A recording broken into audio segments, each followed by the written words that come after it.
В эфире «Якутия-24». Главное событие уходящего дня. В студии работает Андрей Погорелов. Здравствуйте. Смотрите сегодня в программе. Раскрученные автомобили и мотоцикл. Только за прошедшие выходные около 10 человек получили травмы на дорогах столицы. Кто или что стали причинами ДТП. На особом контроле ситуация в регионе постепенно стабилизируется, но продолжает оставаться сложной. В каких районах по-прежнему действуют лесные пожары? Мечта всей жизни. Более 100 семей Якутии получат поддержку от государства. Выявить и предупредить опасные заболевания. В республике порядка 30 тысяч человек стали участниками бесплатной акции. Снова за парты. Якутские преподаватели осваивают новые программы обучения. Веселые улыбки и незабываемое шоу. По-настоящему яркое мероприятие. Фестиваль красок прошел в Нерюнгринском парке культуры и отдыха.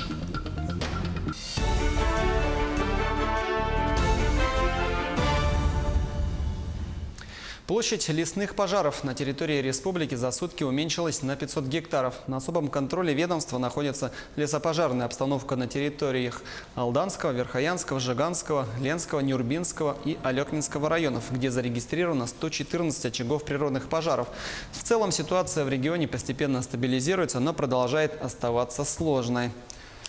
А между тем, уровень оксида углерода превышен в Витиме и Пеледуе Ленского района. К предельно допустимой концентрации привела задымленность от лесных пожаров. В 7 районах республики было исследовано 19 проб атмосферного воздуха.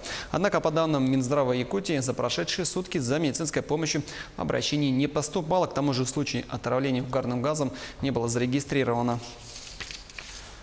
8 человек пострадали в ДТП на дорогах столицы за прошедшие выходные. За это время произошло 5 аварий. Не обошлось и без пьяных автолюбителей. Так, 9 августа водитель внедорожника не выдержал безопасную скорость и произвел опрокидывание автомобиля. В результате травмы получил и сам 55-летний водитель, и его 41-летний пассажир. 11 августа на перекрестке улиц Лермонтова и Петровского произошло ДТП с участием сразу 3 машин. Водитель Nissan Tiana ехал с превышением скорости, что и стало причиной аварии. В тот же день поздно вечером 28-летний мотоциклист решил на прочность проверить кроссовер. ДТП произошло на Маганском тракте. Водитель двухколесного транспортного средства оказался пьян. Водитель мотоцикла с закрытым переломом левой голени и тяжелыми травмами головы был госпитализирован в медучреждение. Проведенное медосвидетельствование выявило у водителя факт употребления алкогольных напитков. Результат анализа составил 1,05 мг на литр паров выдыхаемого воздуха алкоголя. Госавтоинспекция призывает всех автомобилистов помнить об ответственности, которую они берут на себя, садясь за руль в нетрезвом состоянии, так как риск возникновения дорожно-транспортных происшествий становится крайне высоким, и случайной жертвой нетрезвого водителя может оказаться каждый. А в Ленском районе в эти выходные дни на улице муниципалитета вышли сразу несколько экипажей госавтоинспекции. Вместе с блюстителями закона в вечернем рейде участвовала и наша съемочная группа. Вечерний развод. Начальник Ленской инспекции проверяет наличие документов у сотрудников и дает указания на несение службы. В ночной дозор выходит отдельный взвод патрульного подразделения. Усиление нарядов в последнее время связано прежде всего с увеличением количества дорожно-транспортных происшествий и пострадавших. Мы проводим усиленный вариант несения службы до особого распоряжения. В связи с тем, что на территории Ленского района зарегистрировано 15 дорожно-транспортных происшествий, вошедших в статотчетность, при которых 6 погибло и 17 получили ранения. Первая остановка на центральном перекрестке города. Движение, несмотря на позднее время, оживленное. Полицейские останавливают автомобили и проверяют наличие разрешительных документов у водителей. Граждане с пониманием относятся к их действиям. Удовлетворительно работают, сотрудники следят за нашим порядком на дорогах. В ГАИ никаких вопросов. Всегда ли вы сами стараетесь соблюдать правила безопасности дорожного движения? Всегда соблюдаю, потому что у меня сзади дети пристегнутые. В первую очередь безопасность детей. Сотрудники говорят, что в пределах города редко бывают серьезные нарушения. А вот в районе дач и микрорайонов, куда затем отправился экипаж, случаи, когда водители не реагируют на команды инспекторов, нередки. Если взять именно дачи, вот тот именно сектор, там, как бы сказать, и дороги там у нас не ахти, и На нашей машине туда и не пролезешь в некоторых местах. Ну да, там бывают случаи, что убегает, уезжает. Насчет техники мы составили и собственное мнение. Хотелось бы сказать, что Ленская инспекция полностью укомплектованное и технически оснащенное подразделение ГИБДД. Но это не совсем так. Техника оставляет желать лучшего. Тем не менее, сотрудники в меру своих сил и возможностей инспектируют за одну только ночь практически все районы города. В районе дач также оживленное движение. Здесь по указанию инспекторов было остановлено и проверено около 30 автомобилей. У всех все в порядке, несмотря на то, что вечер пятницы. Никогда не садиться пьяным за рулем. За время службы инспекторы прекрасно изучили автомобили, знают их водителей. Поэтому отдельные машины были также остановлены и проверены. Совместный рейд завершился около 12 часов ночи, но не для сотрудников ДПС. Мигая проблесковым маячком, машина с экипажем ушла на очередной пост. И, как стало известно, на следующий день несколько водителей все же были задержаны в состоянии алкогольного опьянения. Сергей Евсюков, Виталий Андреев, Ленск. 820 миллионов рублей направят власти Якутии на увеличение поголовья домашних оленей до конца 2021 года. Об этом заявил премьер-министр региона во время рабочего визита в Булунский район. Часть этих средств пойдет на укрепление материально-технической базы оленеводческих хозяйств, развитие производства продукции традиционных отраслей животноводства. Владимир Солодов добавил, что для дальнейшего привлечения молодых кадров необходимо разрабатывать госпрограммы и улучшать условия труда. Якутия занимает 3-е место в стране по поголовью северных домашних оленей. Это 40% поголовья в Дальневосточном федеральном округе и 10% в Российской Федерации. Депутатов представительных органов и глав муниципальных образований изберут якутяне в единый день голосования 8 сентября. Выборы пройдут в 57 муниципалитетах. Кроме того, в Нижнеколымском районе в этот день назначен местный референдум. Основные, досрочные, повторные и дополнительные выборы состоятся на территории 24 районов и городского округа Жатай. А на поселенческом уровне выборы пройдут на территории 42 муниципальных образований. Всего зарегистрировано 117 551 избиратель, что составляет 18,3% от общей численности всех избирателей республики. Этап принятия решений о назначении выборов завершился 19 июня. Говоря про выборную кампанию, нужно сказать, что все наши участковые избирательные комиссии сегодня готовы к выборам, а у нас примет участие в этой выборной кампании 150 участковых избирательных комиссий. Это не все участковые, а всего у нас 800 участковых избирательных комиссий, потому что в выборах у нас участвует, в выборных кампаниях у нас 57. Нужно сказать, что у нас также готовы и уже работают все наши избирательные комиссии муниципальных образований. Сбербанк снизит процентные ставки по ипотеке до 5%. Изменения начали действовать с сегодняшнего дня для семей с 2 и более детьми. Нововведение распространяется на семьи, у которых в период с 1 января 2018 года до 1 марта 2023 года родился второй и последующий ребенок. Они смогут приобрести не только готовое жилье от застройщика, а также квартиру на первичном рынке. Отметим, снижение ставок было принято в рамках программы «Ипотека с господдержкой для семей с детьми». А вот заселиться в собственную квартиру уже в этом году смогут 100 семей из Якутии с 5 и более детьми. Они получат новое жилье благодаря государственной поддержке. Республиканская программа для улучшения условий многодетным работает с 2012 года. За это время выдано более 300 жилищных сертификатов. В этом году из республиканского бюджета направили 350 миллионов рублей. Сумма соцвыплаты зависит от состава семьи и в среднем колеблется от 2,5 до 5 миллионов рублей. На эти средства семьи смогут приобрести квартиру в новостройке, на вторичном рынке или построить частный дом. В этом году по инициативе и поручению главы нашей республики Арсения Сергеевича Николаева сумма финансирования увеличена до 350 миллионов рублей, что нам позволит в этом году обеспечить социальными выплатами 110 семей и очередь, динамика движения очереди намного ускоряется. 5 родных братьев и сестер впервые за долгое время встретились с родителями. Все это время ребята жили в детском доме. Почему так вышло, узнавала Сусанна Рожна. Чита Корякиных с 2016 года решением суда лишена родительских прав над своими 5 несовершеннолетними детьми из-за злоупотребления алкоголем. Дети были определены в детские дома, но судьба свела детей социальным работникам Ольгой Тимофеевой, которая поставила себе цель соединить кровную семью и вылечить родителей от алкоголизма. В течение всего времени она сама с мужем воспитывает этих детей. После лишения видите первый раз. Если в прошлом году мы получили возможность встречаться после их реабилитации со старшими детьми, то малышей они видят вот первый раз. После 3 лет, да? 3 года как прошло. Но я сама волновалась, ехала сюда, вообще чуть ли не было... Ругала себя, что я такое затеяла, волновалась. Вдруг приедут, не приедут, получится с машиной, не получится. Кровные родители практически прошли полный путь восстановления. У них уже нет тяги к алкоголю, живут и работают в Вилюйском районе, где у них есть собственный дом, который они также восстановили. Теперь их главная мечта, чтобы у детей было хорошее детство и светлое будущее.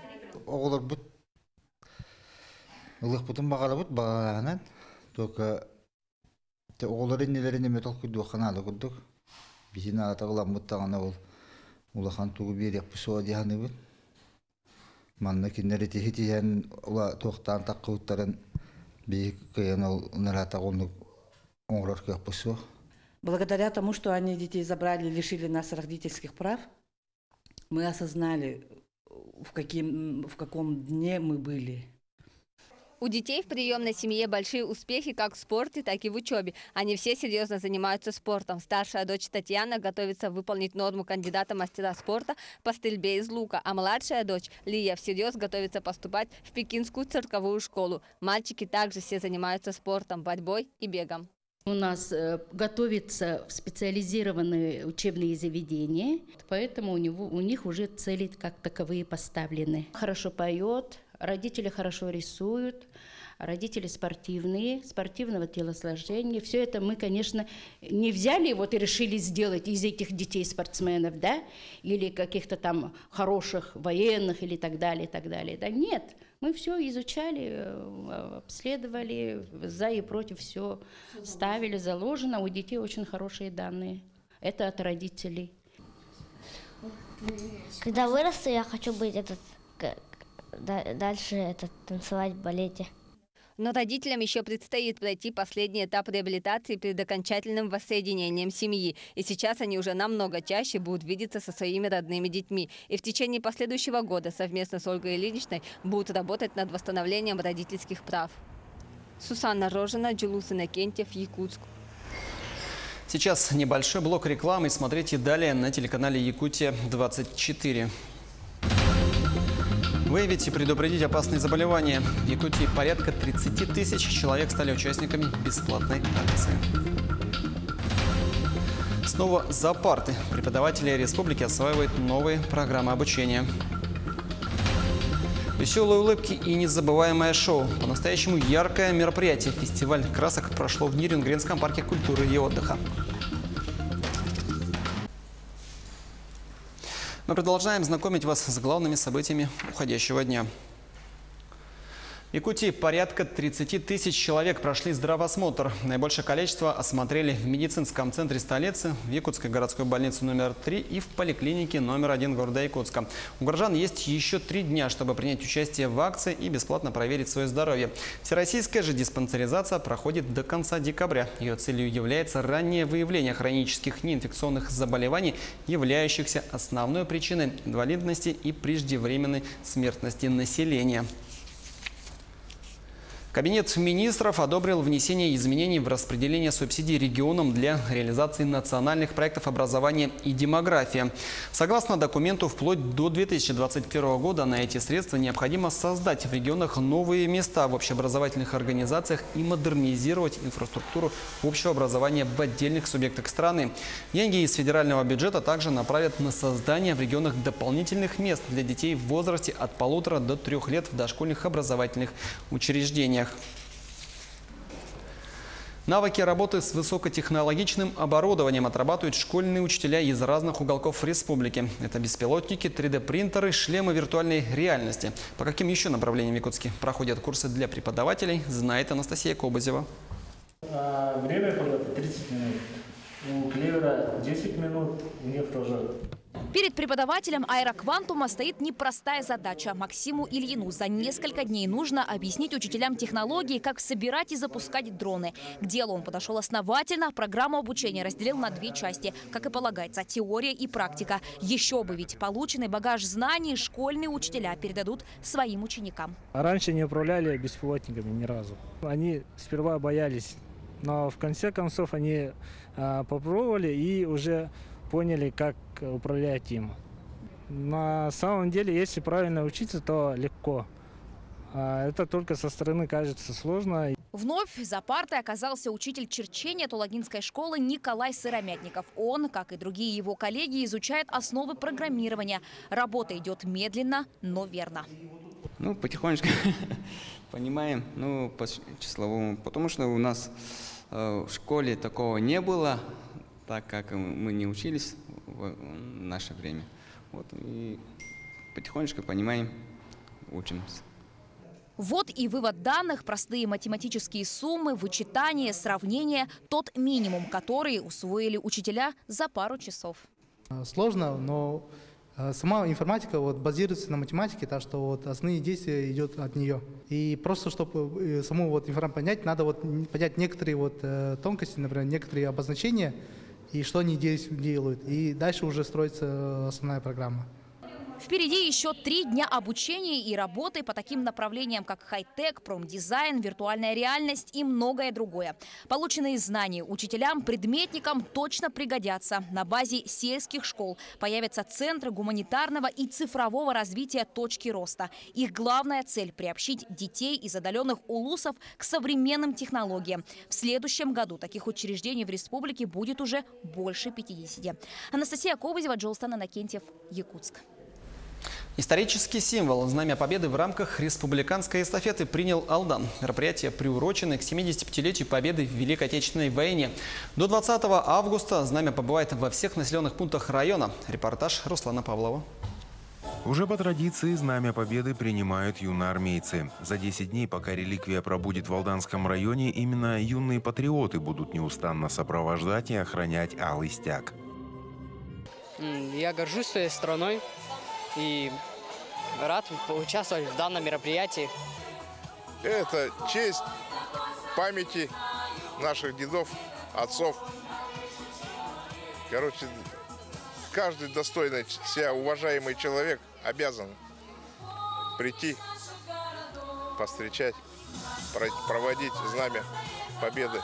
Деды наши дошли до Берлина. Так что Мемориальные мероприятия и митинги по случаю прохождения республиканской эстафеты «Знамя Победы» привлекают жителей и гостей города. Из людской памяти не вычеркнуть подвиг советского народа, который защитил от врага не только свою землю, а и принес мир всей Европе. 11 740 наших земляков ушло на фронт. 4530 наших земляков не вернулось. И пока эти цифры мы помним, я думаю, что такие акции будут поднимать память. И пока мы будем помнить, такого мы больше никогда в жизни не допустим. Знамя Победы – это не просто исторический символ. Оно объединяет сердца и души российского многонационального народа. Оно не позволяет забывать о постоянной угрозе неонацистских и террористических организаций и помнить подвиг российских солдат во всех локальных военных конфликтах. Да, у нас 2 сентября этого года, буквально вчера прибыл памятник погибшим нашим ветеранам на полях локальных военных конфликтов. Это бронзовый памятник высотой более 2 метров, солдат с автоматом. Знамя Победы побывает во всех населенных пунктах Алданского района и 20 августа будет торжественно передано соседнему Мегино-Кангаласскому району. Руслан Павлов, Александр Лукин, Алдан.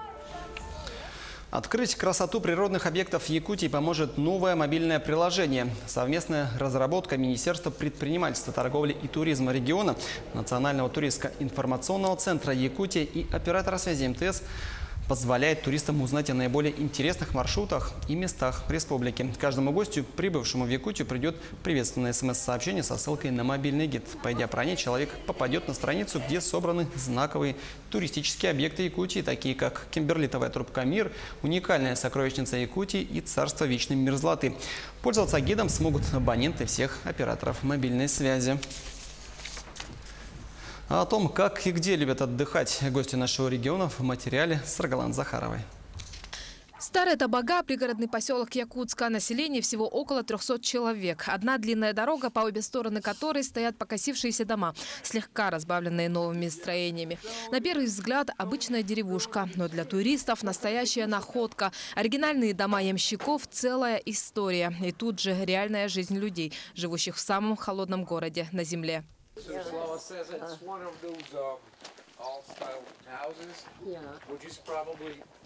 More than 100 years old. You know, low. It's kind of sinking. Yeah. Ди и Гейл – мама и дочка, опытные путешественницы. В послужном списке самые неожиданные места для, казалось бы, таких хрупких дам.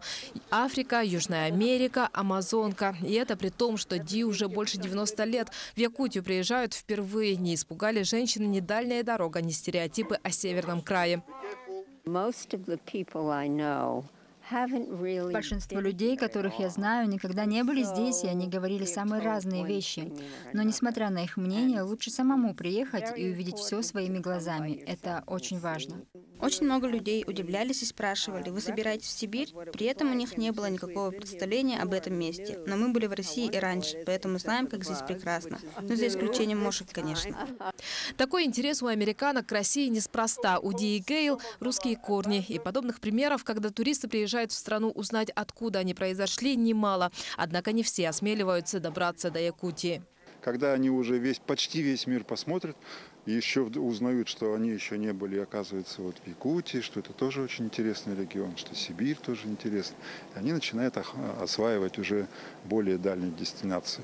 Туристы опытные, которых уже не удивишь красивыми пляжами, шумными курортами. Их привлекают не звезды гостиниц, а реалии не избалованных вниманием туристов мест. Они любят, когда это так, когда туалет только дырка на поле, они смотрят на это, и они аплодируют и фотографируют, и говорят: за это мы платим, именно. Настоящий. Занимаясь ежедневными делами, даже и не подозреваешь, что самые элементарные вещи могут быть открытием для другого человека. За этим и едут в Якутию иностранные туристы. За привычным для якутян морозом, первозданной природой и в первую очередь за общением с людьми, которых всего несколько сотен тысяч в этом огромном мире. Саргалана Захарова, Григорий Охлопков, Якутск.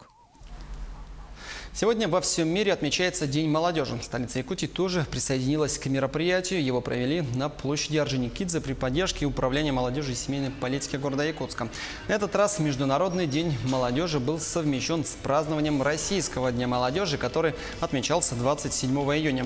Жителей и гостей столицы порадовали гала-концертом с участием звезд якутской эстрады.